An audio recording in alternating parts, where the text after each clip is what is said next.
When I recently reupholstered my office chair, I was pretty bemused to find that all the backrest mounted to was a thin piece of plywood.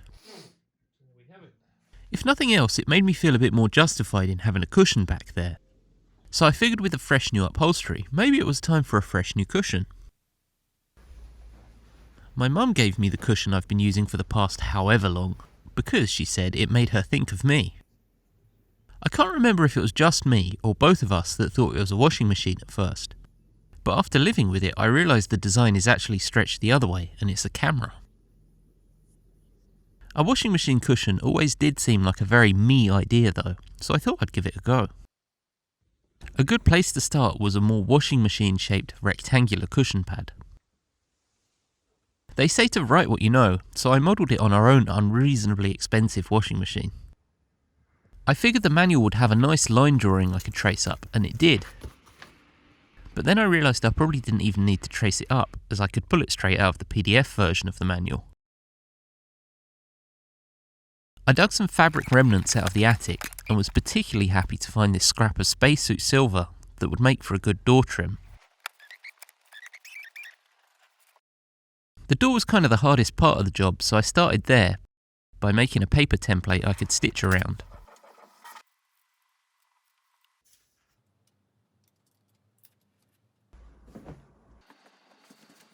I wasn't sure if this was a thing, but I tried ironing my silver. Does this count as lame fabric? And it totally worked.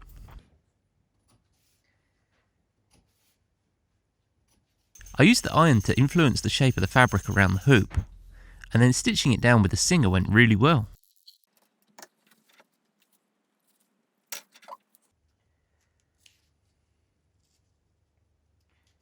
I trimmed the inside edge of the hoop, getting it ready to sew. Then I decided that the fewer stitches I made in this silver fabric would probably be for the better, so I prepared the next hoop of the door. Sewing this black jersey felt a lot less precarious than the silver lame did. I realised I didn't need to sew the outer edge of this one, as it was just going to be stitched down to the silver hoop. So I trimmed it back and rethreaded the singer with the silver thread again.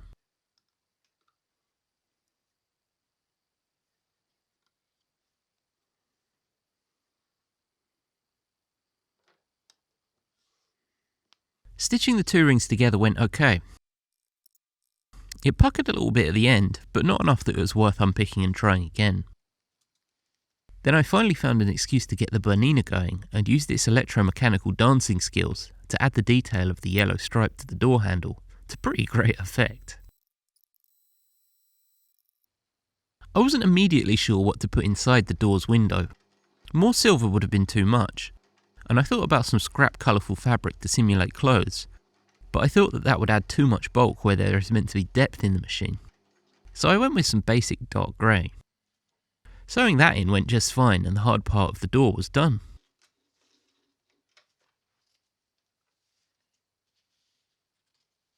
Next was the machine body. I printed out my scale drawing of the machine, and used some white fleece I got from my remnants bin. Then, because doing the yellow handle on the bernina went so well, I came up with the ridiculous idea of doing some of the washer's details with the sewing machine. I stitched some of the lines with a pretty conventional stitch, then I switched it back into one of its dancing needle modes to scribble the labels for the tile. Just like I had drawn in some of the details in Alley Cat Rally. It totally worked, but it also seemed totally ridiculous. It looked like a right old mess at this point. I thought about doing the panel gaps in black as well, but after looking at my actual washer I had another idea, which was to use a little of the leftover scrim from the chair upholstery to try and give a bit of depth to these stitches. I did this on the singer again, out of worry about how the scrims behaved with the bernina last time. And the stitching seemed to go just fine. Then was the interesting bit, which was tearing the paper away.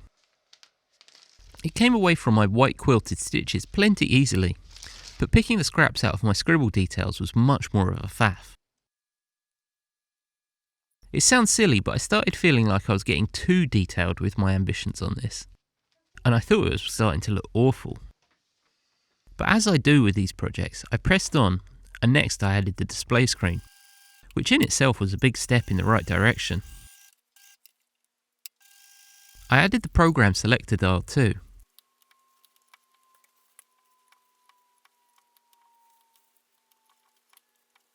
Then pinned the door down and stitched that on as well.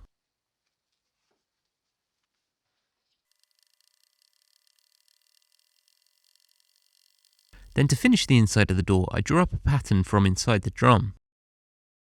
Then stitched that in too. I guess this counts as quilting?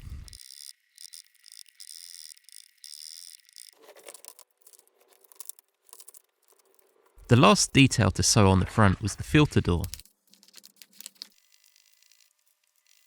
which without the embroidered details was really easy to remove the paper guideline from.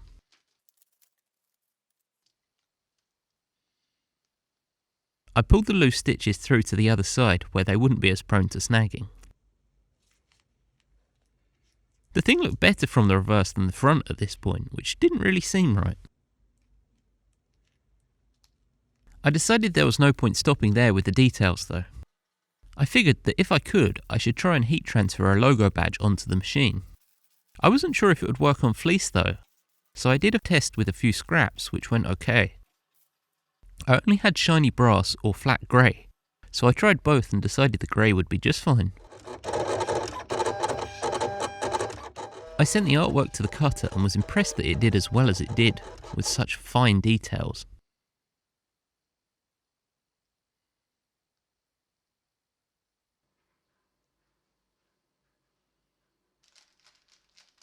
Ironing both graphics on went well, until it didn't, and the last two letters of the Miele badge seemed to melt. I recut those two letters and stuck them over the top of the melted bits, which I think I got away with, but it's far from perfect.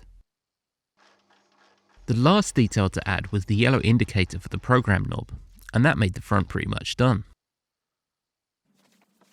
I decided some grey jersey for the back was a good analogue for the dull metal back of a washer, so I set about sewing a zipper into it all, which was a bit more of a battle than I expected on account of the scrim I added. The zipper went in okay though. I thought I was on the home stretch, just needing to whiz the two halves together, but the Bernina had a curveball for me, which was that the bobbin ran out of thread and the handwheel clutch completely jammed on me. Turns out a gentle tap of the hammer that I didn't record was the answer, and I finally got the edges zipped together.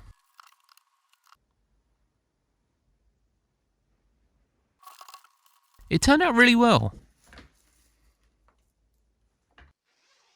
What's funny is that I scaled it entirely accurately, but because of the bulge of the cushion pad, the door seems to loom larger on the front than it should look.